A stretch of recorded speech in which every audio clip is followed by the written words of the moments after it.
आज विरोधकांचा सत्याचा मोर्चा असणार आहे आणि राज ठाकरे यांनी दादरपासून चर्चगेटपर्यंत लोकलने प्रवास केलाय।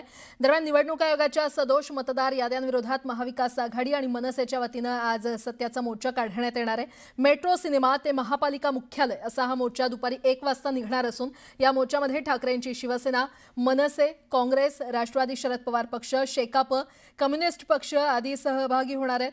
तर विधानसभा निवडणुकीत सदोष मतदार याद्यांमुळे मतदारांची संख्या वाढली आहे। परिणामी महाविकास आघाडीतील दिग्गज नेत्यांना पराभवाला सामोरं जावं लागलं आणि सत्ताधारी महायुतीला अनपेक्षित यश मिळाल्याचा आरोप विरोधकांचा आहे। त्यामुळे या मतदार याद्यांमध्ये दुरुस्ती झाल्यानंतरच स्थानिक स्वराज्य संस्थांच्या निवडणुका घ्याव्यात अशी विरोधकांची मागणी आहे।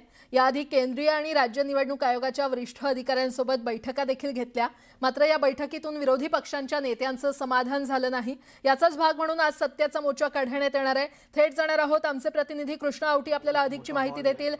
कृष्णा, राज ठाकरे हे वेस्टिन हॉटेलमध्ये पोहोचलेले आहेत। आता साधारण कोण कोण नेते मोर्चामध्ये सहभागी होण्यासाठी येत आहेत? नक्कीच पाहायला गेलं तर मनसे प्रमुख राज ठाकरे यांनी जे आहे ते रेल्वेने प्रवास केलेला आहे। अगदी दादर ते चर्चगेटपर्यंत त्यांनी प्रवास केलेला तो 20 ते 25 साधारण 20 ते 25 मिनिटाचा प्रवास आहे आणि त्यानंतर अगदी मरीन लाईन्स येथे वेस्टिन हॉटेलमध्ये जे आहे ते मनसे प्रमुख राज ठाकरे आणि त्याचबरोबर मनसेचे प्रमुख नेते देखील जे आहे ते पोहोचलेले आपल्याला पोहोचले आहेत। एकंदरीत पाहायला गेलं तर संपूर्ण मोर्चाचं जे आहे ते आयोजन करण्यात आलेलं अगदी हाकेच्या अंतरावर असणारा जो मोर्चाचा मार्ग जो आहे अगदी फॅशन स्ट्रीट ते मेट्रो सिनेमा ते महानगरपालिका अगदी हाकेच्या अंतरावर असल्या कारणामुळे मोठ्या संख्येने मनसे प्रमुख मनसेचे कार्यकर्ते आणि मनसे नेते जे आहेत ते पोहोचलेले आहे। आपल्यासोबत बोलण्यासाठी आपले प्रतिनिधी साकेत वरक आहेत। काय सांगशील, मनसे प्रमुख इतक्या वर्षानंतर पोहोचलेले आहेत, रेल्वेने प्रवास केला आणि आता ते वेस्टिन हॉटेलमध्ये पोहोचलेले, कसा असणार आहे पुढचा प्रवास? तर विष्णू, आता एक 5 मिनिटापूर्वीच राज ठाकरेकडे पोहोचलेत। 5व्या मजल्यावर त्यांनी एक हॉल बुक केलेला आहे। सगळे पदाधिकारी आता मोर्चाला ते 12:30 वाजता निघून 1 वाजेपर्यंत पोहोचतील, पण तोपर्यंत सगळे मनसेचे पदाधिकारी त्या हॉलमध्ये बसतील। तिकडे त्यांची मे बी एक छोटीशी बैठक होईल आणि पुढे कसं काय करायचं याच्यावरती त्यांची चर्चा होईल। पण एक इंटरेस्टिंग पार्ट जर आपण या जर्नीमधला त्यांच्या दादर ते चर्चगेटचा आपण पाहिला तर त्यांनी 3 ते 4 ट्रेन सोडलेल्या आहेत। आज का सोडल्या आहेत तर गर्दी, त्यात आज शनिवार होता तरी गर्दी कमी होती। जर शुक्रवार वीकडेज असते तर गर्दी जास्त असते। शनिवार असून सुद्धा त्यांनी 3 ते 4 ट्रेन सोडलेल्या आहेत। इंटरेस्टिंग पार्ट असा आहे की राज ठाकरे आतापर्यंत त्यांचा जो मुद्दा होता, मराठीचा मुद्दा होता, बाहेरून येणारे जे लोंढे होते त्याच्यावरती नेहमी बोलायचे, मुंबईत वाढणारी गर्दी त्याच्यावरती ते बोलायचे। पण आज इतक्या वर्षांनी त्यांनी ट्रेननी प्रवास केला आहे, त्यामुळे या गर्दीचा फटका आज स्वतः राज ठाकरेंना बसलेला आपल्याला दिसतो। पण एकंदरीत इतक्या वर्षानंतर हा रेल्वेचा प्रवास असेल, जसं तू म्हटलास की 4 लोकल जे आहे ते त्यांनी सोडलेले आहेत, त्यानंतर गर्दी असेल, फर्स्ट क्लासने प्रवास असेल, प्रवासी देखील अनेक त्या फर्स्ट क्लास रेल्वेने प्रवास करत असतात, मुंबईकर प्रवास करत असतात आणि मोठ्या संख्येने आज आज वर्किंग डे असल्या कारणामुळे वर्किंग डे आहे, रेल्वेच मार्ग निवडलेला आहे, काय सांगशील? खरं तर जर काही दिवसांपूर्वी राज ठाकरेंची बैठक झाली होती, त्या बैठकीत राज ठाकरे कार्यकर्त्यांना म्हणाले होते की आता तुम्ही काही दिवस आणि स्पेसिफिकली मोर्चाच्या दिवशी रेल्वेने ट्रॅव्हल करा, रेल्वेने प्रवास करा, लोकांशी चर्चा करा। जो आज एकंदरीत हा जो सगळा घाट घातला आहे तो मतदार यादीतला घोळ या विषयावरती घातला आहे। तर मतदार यादीतला जो काही घोळ आहे तो लोकांना समजावून सांगा, यासाठी राज ठाकरेंनी कार्यकर्त्यांना आवाहन केलं होतं। कार्यकर्त्यांना जरी आवाहन केलं असतं तरी महत्त्वाची गोष्ट ही आहे की राज ठाकरेंनी सुद्धा तेच केलंय, ते आज रेल्वेने प्रवास, म्हणूनच कदाचित असताना तो रेल्वेने प्रवास केलेला आहे। जसं तू म्हटलास की रेल्वेने प्रवास केलेला आहे, कुठेतरी राज ठाकरे, मनसे प्रमुख राज ठाकरे यांचा जो मेसेज आहे किंवा जो मतदार यादीतला घोळ आहे तो सर्वांपर्यंत पोहोचावा यासाठी देखील किंवा एक मेसेज जावा म्हणून देखील त्यांनी प्रवास केला असावा। अर्थात त्यासाठीच केलं आहे। कसं होतं की आपण जेव्हा आपल्या पर्सनल गाडीतून जेव्हा फिरतो तेव्हा काय आपण गाडीत असतो, कोण लोक नसतात। जेव्हा आपण रेल्वेने प्रवास करतो किंवा बेस्ट बसने प्रवास करतो तेव्हा एक नाही म्हटलं तरी अनेक लोक असतात आपल्यासोबत, चर्चा करता येते, त्यांना काही गोष्टी सांगता येतात, त्यांच्याकडून काही गोष्टी जाणून घ्या। आणि एक नेता असतो, त्याला काय हवं असतं तर लोकांची काय प्रतिक्रिया, लोकांची काय भावना आहे, तर ती लोकांची ती भावना जाणून घेण्यासाठी आणि आपलं जे काही म्हणणं आहे ते कम्युनिकेट करण्यासाठी तो लोकलचा प्रवास निवडला असं राज ठाकरे। अगदी प्रवासादरम्यान मनसे नेते असतील आणि मनसे प्रमुख असतील, सर्वच जे आहे ते एकाने रेल्वेने प्रवास करत होते। मनसे नेते देखील इथे या हॉटेलमध्ये उपस्थित आहेत, त्यांच्यासोबत काही बैठका होण्याची शक्यता आहे। आता बैठक असं सांगितलं नव्हतं की बैठक होईल असं की, पण आता ते आतमध्ये आता जस्ट गेलेत तर ते 5व्या मजल्यावरती गेले आणि 5व्या मजल्यावरती एक हॉल बुक केला आहे। जर फक्त त्यांना आराम करायचा असतं तर एक रूम बुक केला असता, तर हॉल बुक केला याचा अर्थ एक छोटीशी बैठक मनसेने, आता इतर कोणत्या पक्षाचे नेते आले नाहीत तर मनसेच्या नेत्यांची छोटीशी बैठक का होऊ शकते। नक्कीच आपण पाहायला गेलं तर मनसे नेत्यांची जी आहे ती 5व्या माळ्यावरती जी आहे ती एक हॉल आहे, त्या हॉलमध्ये देखील बैठक पार पडणार आहे. मनसेचेच नेते असतील या संदर्भात अधिक म्हणजे मोर्चाचं स्वरूप आणि एकंदरीत पाहायला गेलं तर मोर्चातले जे मुद्दे असतील हे सर्व मुद्दे जनतेपर्यंत कसे पोचवावे ह्या मोर्चा दरम्यान हे देखील आहे पाहायला गेल्यानं. एकंदरीत साधारण मनसे राज ठाकरे ह्या हॉटेलमध्ये किती वेळ थांबणार आहे साधारण, आणि अगदी हाकेच्याच अंतरावरती मेट्रो सिनेमा असेल, फॅशन स्ट्रीट आहे, काय आता 1 ते 1:30च्या आसपासचा मोर्चा असणार आहे. त्यामुळे आता वाजले आहेत 11:15 जेमतेम 11:30ला राष्ट्रकडे पोहोचलेले आहेत. तर एक तासभर तरी इकडे थांबतील, म्हणजे 12:30 पावणे 1 दरम्यान पर्यंत तिकडे थांबतील आणि त्यानंतर इकडून ते ताफा घेऊन निघतील किंवा चालत जातील. त्यात आपल्याला त्यांना विचारावं लागेल. इथून ते मग मोर्चा जिथून सुरू होणार आहे तिथे पोहोचतील. तर 1:15 दरम्यान ते तिथे पोहोचलेले असतील.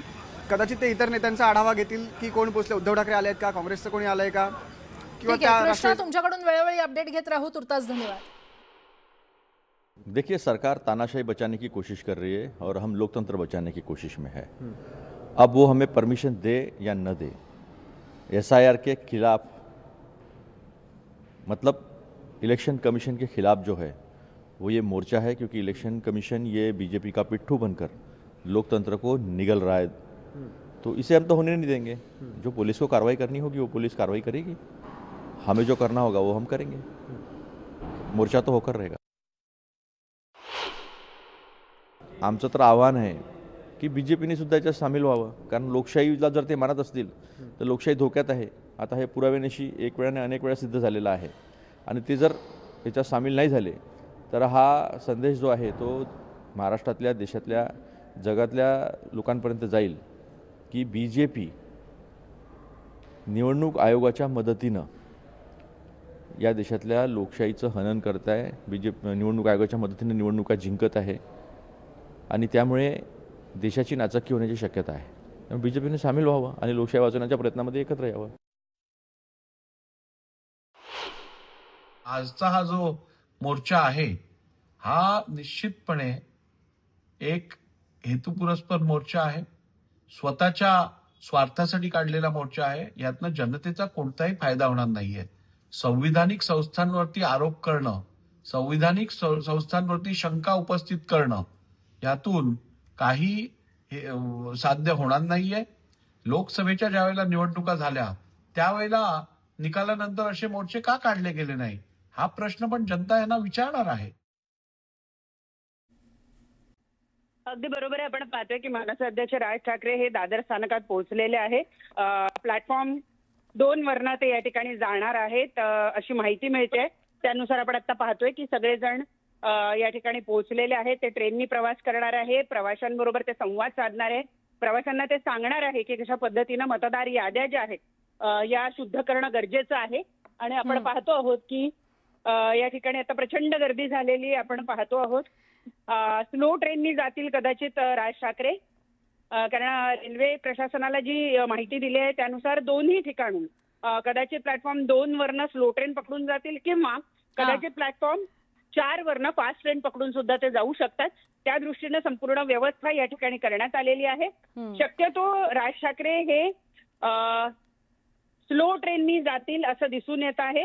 आपण पाहतोय की मोठ्या प्रमाणावर प्रसार माध्यमांचे प्रतिनिधी, कार्यकर्ते हे या ठिकाणी पोहोचलेले आहे. बरोबर आहे. आणि प्रणाली लोकांची क्षमा कर लोकांची पण गर्दी असणार आहे आणि खूप वर्षांनी राज ठाकरे ट्रेननं प्रवास करतायत असं कळलं तर अर्थात अशी आशा करूया स्थानक परिसर सुद्धा त्यांच्या नजरेखालनं सुटणार नाही.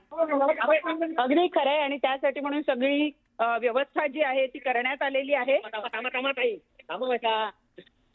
आपण पाहतो आहोत की या ठिकाणी सगळी व्यवस्था जी आहे ती करण्यात आलेली आहे.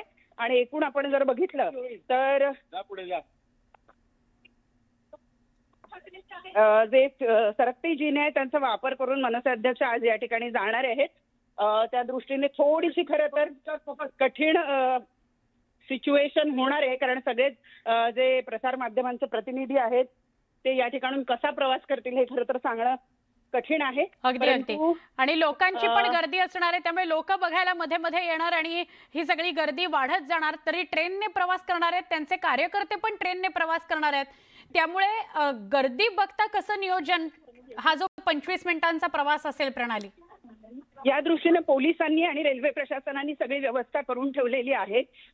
ते प्रयत्न करतायत की गर्दीचं नियोजन व्हावं आणि सगळ्या गोष्टी व्यवस्थित व्हाव्या. आपण आता पाहतो आहोत की सरकत्या जिन्यावरनं ते वर आलेले आहेत आणि हळूहळू सगळी व्यवस्था, कदाचित ट्रेन लोकल ट्रेन सगळे बसेपर्यंत थोडा वेळ थांबवली जाईल असं दिसतं आहे. कारण एवढी गर्दी एकत्रित चढवणं हे थोडंसं कठीण होऊ शकतं. अगदी बरोबर. परंतु तसा प्रयत्न हा केला जाईल असं आपल्याला या ठिकाणी सांगता येईल. आत्ताच्या घडीला आपण पाहतोय की मनसे अध्यक्ष आणि त्यांचे सगळे जे सहकारी आहेत ते आता हळूहळू या ठिकाणी यायला लागलेले आहेत. बाळा नांदगावकर आणि अविनाश अभ्यंकर हे पुढे पोहोचलेले आहेत. बरोबर. इतर सगळी लोक जी आहेत ती या ठिकाणी पोहोचताना आपण पाहतो आहोत. मनसे अध्यक्ष राज ठाकरे, त्यांचे सहकारी बाळा नांदगावकर आणि इतर सहकाऱ्यांबरोबर आज लोकलनी प्रवास करणारे आणि प्रवाशांना कुठल्या मुद्द्यासाठी हे आंदोलन केलं जात आहे याची माहिती ते देतील. नक्की नक्की. हे ब्रिजवर आपल्याला राज ठाकरे दिसत आहेत. आमच्या प्रतिनिधी प्रणाली कापसे यांच्या कॅमेऱ्यातून, यांच्या टीमच्या कॅमेऱ्यातून आपल्याला ही दृश्य दिसत आहेत. एक्सक्लुझिव्ह दृश्य. राज ठाकरेंच्या ताफ्याला आमची टीम सुद्धा त्यांच्या सोबत आहे. ब्रिजवरनं आता पुन्हा एकदा प्लॅटफॉर्मवर राज ठाकरे उतरत आहेत. राज ठाकरेंबरोबर त्यांचे सगळे नेते आणि पदाधिकारी आहेत. पोलिसांची गर्दी आहे. काही नागरिक आहेत राज ठाकरेंना बघायला आलेले. राज ठाकरे खूप वर्षांनी दादर स्थानक परिसरामध्ये पोहोचले आहेत आणि ट्रेननं ते खूप वर्षांनी प्रवास करणार आहेत. ते चर्चगेटला पोहोचतील, फॅशन स्ट्रीटला जातील आणि तिथून मग मोर्चाला सुरुवात होईल. प्रणाली, जसं आपल्याला अधिक माहिती देत आहेत, प्रणाली, किती नंबरच्या स्थानकावर राज ठाकरे पोहोचलेत आणि अजून सुद्धा या विरोधकांच्या मोर्चाला परवानगी मिळालेली नाहीये, त्याचं काय? प्लॅटफॉर्मवर पोहोचलेले आहेत सगळेजण आणि इथूनच आता थोड्या वेळात हा सगळा प्रवास सुरू होणार आहे आणि त्यानंतर आपण बघू शकू की कशा पद्धतीनं हे सगळेजण एकत्रितरित्या तिथे जातील. तुर्तास आपण पाहतोय की सगळेजण प्लॅटफॉर्मवर पोहोचलेले आहेत. नेते मंडळी पोहोचलेले आहेत. खरं तर उपस्टेशन अधीक्षक यांचं कार्यालय बाजूलाच आहे. विनंती केली जाते आहे की जोपर्यंत पुढची ट्रेन येत नाही तोपर्यंत आपण तिथे थांबावं. परंतु तसं होईल असं दिसत नाही. मनसे अध्यक्ष प्लॅटफॉर्म 2 वर पोहोचलेले आहेत. ते पोहोचलेले आहेत. त्यामुळं पुढे कसं होत आहे ते आपण बघूया. नक्की नक्की. तुझ्या माध्यमातून ही दृश्य आपण बघतोय आणि काही नागरिकांशी ते बोलतील सुद्धा असं वाटतंय. स्थानकावर ते आता उभे आहेत. राज ठाकरे लोकलनं दादरहून चर्चगेटला जाणार आहेत. खूप वर्षांनी ते लोकलचा प्रवास करतायत. पोलिसांची पण गर्दी आहे, माध्यमांची गर्दी आहे. माध्यमांना राज ठाकरेंची प्रतिक्रिया हवी आहे आणि प्रेक्षकांपर्यंत ही दृश्य पोहोचवण्याकरताची सुद्धा लगबग आहे. सत्याचा मोर्चा होतोय विरोधकांचा. राज ठाकरे, उद्धव ठाकरे, काँग्रेसचे नेते सगळेच जण यात सहभागी होणार आहेत. स्वतः शरद पवार यात सहभागी होणार आहेत. पण राज ठाकरे खूप वर्षांनी लोकलनं प्रवास करतायत. प्रणाली आपल्या सोबत आहेत, त्यांच्याशी आपण बोलणार आहोत. प्रणाली, अनेकदा आपण पाहिलंय की शिवतीर्थहून शिवाजी पार्क पर्यंत सुद्धा गाडीनच जातात राज ठाकरे, पण आज मात्र त्यांचा खूप वर्षांनंतरचा ट्रेन प्रवास. त्यांनी असं ठरवलेलं आहे की आजचा प्रवास हा ते लोकलने करणार आहे. कारण लोकलमध्ये येणारे जे सर्वसामान्य मतदार आहेत त्यांच्यामध्ये जनजागृती करण्याचं किंवा त्यांना समजावून सांगण्याचा त्यांचा उद्देश आहे आणि त्यासाठी म्हणून आपण पाहतोय की मनसे अध्यक्ष हे आज ट्रेननी प्रवास करणार आहे. मी थोडा वेळ थांबवते कारण आता ट्रेन आलेली आहे आणि या ट्रेनमध्ये आम्हाला चढायचं आहे. नक्की प्रणाली, थँक्यू. प्रणाली आपल्याला अधिक माहिती देत आहे. ट्रेननं प्रवास आमची टीम सुद्धा राज ठाकरेंबरोबर करणार आहे. दादर स्टेशन ते चर्चगेट असा हा प्रवास असेल आणि जसं राज ठाकरेंनी मेळाव्यामध्ये स्पष्ट केलेलं होतं की कुठेही वाहनांची, बसेसची, फोर व्हीलर्सची गर्दी होऊ नये म्हणून बहुतांश लोकांनी सार्वजनिक वाहतूक व्यवस्थेने प्रवास करावा. त्यामुळे त्यांनी असंही म्हटलं होतं की मी स्वतः सुद्धा ट्रेननंच दादर ते चर्चगेट प्रवास करणार आहे. ट्रेनमध्ये चढलेले आहेत राज ठाकरे. याच ट्रेनमध्ये जिथे सर्वसामान्य नागरिक रोज धक्के खातात, गर्दीतून प्रवास करतात, अनेकदा कपडे फाटतात, असा रोजचा त्यांना ऑफिसला जाण्याचा प्रवास करावा लागतो. आज राज ठाकरे या ट्रेननं प्रवास करतायत दादर ते चर्चगेट असा. त्यामुळे राज ठाकरे स्टेशनला पोहोचणं, स्टेशनवरनं ट्रेनमध्ये बसणं आणि तिथून मतचोरीच्या विरोधातला जो मोर्चा आहे त्याकरता जाणं, यात ते गर्दी, दुर्गंधी, चिखल हे सगळं स्थानकावर जे असतं त्यातूनही त्यांची नजर चुकणार नाही हे आपल्याला नक्कीच सांगता येईल. एखाद्या लोकप्रतिनिधीच्या नजरेत हे पडलं की त्यावर लगेच ऍक्शन घेतली जाते म्हणून हे इथे नमूद करावं लागतं. विषय आहे मतचोरीचा. मतचोरीच्या विरोधामध्ये, मतदार याद्यांमधल्या घोळा विरोधात हे आंदोलन केलं जातंय, हा मोर्चा काढला जातोय। आमच्या प्रतिनिधी सुस्मिता आणि प्रणाली या दोघीही आपल्या सोबत आहेत, त्यांच्याशी आपण बोलणारच आहोत। आता जाऊया सुस्मिताकडे। सुस्मिता, लोकल प्रवास राज ठाकरेंचा सुरू झालाय, काय सांगाल? खरं तर राज ठाकरे यांचा लोकल प्रवास हा महत्वाचा म्हणावा लागेल, कारण गर्दीच्या वेळेमध्ये दादर लोकलला प्रवास करण्याचं धाडस असतं आणि दररोज अनेक मुंबईमध्ये प्रवास करणारे लोक हे धाडस करत असतात। बरोबर, तशाच पद्धतीनं आपण बघतोय की मोठ्या संख्येने जे प्रवासी आहेत, कार्यकर्ते आहेत, ते आपल्याला दादर फलाटावरती पाहायला मिळतात। वेस्टर्न रेल्वेनं राज ठाकरे हे प्रवास करणार आहेत। या प्रवासादरम्यान त्यांचे अनेक मनसे सैनिक सुद्धा सोबत आहेत। एक ट्रेन चढणं जरासं कठीण झाल्यामुळे आता दुसऱ्या ट्रेनच्या प्रतीक्षेमध्ये राज ठाकरे असल्याचं आपल्याला पाहायला मिळते। काही वेळातच दुसरी ट्रेन चर्चगेटच्या दिशेने जाणारी फलाट क्रमांक 2 वर येईल आणि त्यावेळेला राज ठाकरे आपल्या सहकाऱ्यांसह या लोकलनं प्रवास करतील। खरं तर मुंबईची लोकल ही लाईफलाईन समजली जाते आणि या लाईफलाईनमुळे वेळेची बचत जरी असली तरी दररोज लाखो प्रवासी या प्रवासादरम्यान आपला जीव धोक्यात घालत असतात। अगदी राज ठाकरेंनी सुद्धा आता बोलताना ते वक्तव्य केले की प्रचंड गर्दी आहे, त्यामुळे आपण बघतोय काही काळाची प्रतीक्षा पुढच्या लोकलसाठी राज ठाकरे करत असल्याचं आपल्याला पाहायला मिळते।